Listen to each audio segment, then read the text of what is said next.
উপসাগরীয় অঞ্চলের সংঘাত এবার স্থানান্তরিত হতে যাচ্ছে ইন্দো প্যাসিফিক অঞ্চলে। কারণ ভূরাজনীতি ও আধিপত্য বিস্তারকে কেন্দ্র করে প্রতিনিয়তই উত্তপ্ত হচ্ছে চীন ও পাকিস্তানের সাথে ভারতের সম্পর্ক। যে কোনো সময় সংঘাতে জড়িয়ে পড়তে পারে দেশগুলো। এমন আশঙ্কায় দেশ দুটিকে চাপে রাখতে ভারত মহাসাগরে এবার ব্যাপক শক্তি বাড়াচ্ছে মোদী সরকার। বিস্তারিত ডেস্ক রিপোর্টে।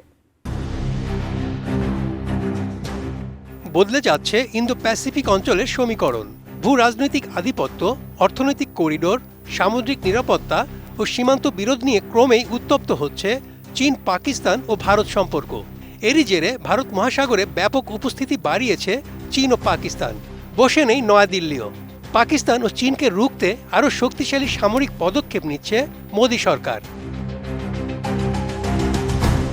ভারতীয় বার্তা সংস্থা পিটিআইকে দেওয়া এক সাক্ষাৎকারে ভারতের নৌবাহিনী প্রধান অ্যাডমিরাল দীনেশকে ত্রিপাঠী জানিয়েছেন, ভারত মহাসাগরে চীন ও পাকিস্তানের ক্রমবর্ধমান উপস্থিতি মোকাবেলায় নিজেদের সাবমেরিন সক্ষমতা ব্যাপকভাবে বাড়ানোর সিদ্ধান্ত নিয়েছে ভারত।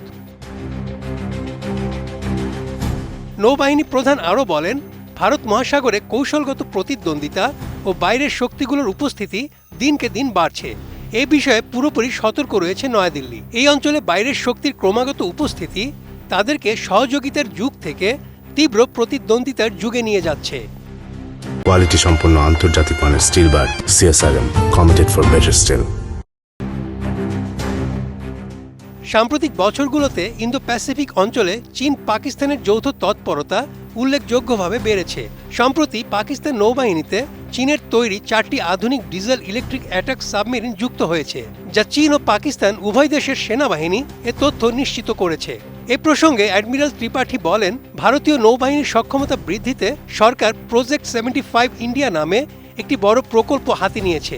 এর আওতায় শিগগিরই 6টি অত্যাধুনিক স্টেলথ সাবমেরিন এবং 200-রও বেশি যুদ্ধজাহাজ নৌবাহিনীতে যুক্ত হবে। এসব জাহাজ ও সাবমেরিন দেশীয় প্রযুক্তি ও অর্থায়নে তৈরি করা হবে। জোর দিয়ে ভারতীয় নৌবাহিনীর প্রধান বলেন, তারা আত্মনির্ভর ভারত নীতির উপর বিশেষ গুরুত্ব দিচ্ছে। কোনো নির্দিষ্ট দেশকে লক্ষ্য করে তারা এগোচ্ছে বিষয়টি এমন না।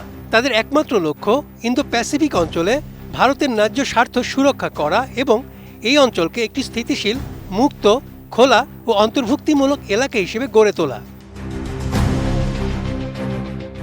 বিশ্লেষকরা মনে করছেন, ভারত মহাসাগরে চীন ও পাকিস্তানের উপস্থিতিকে কেন্দ্র করে ভারতের এই সক্ষমতা বৃদ্ধি আঞ্চলিক শক্তির ভারসাম্যে নতুন মেরুকরণের সম্ভাবনা দেখা দিয়েছে। Desk report, ATN news.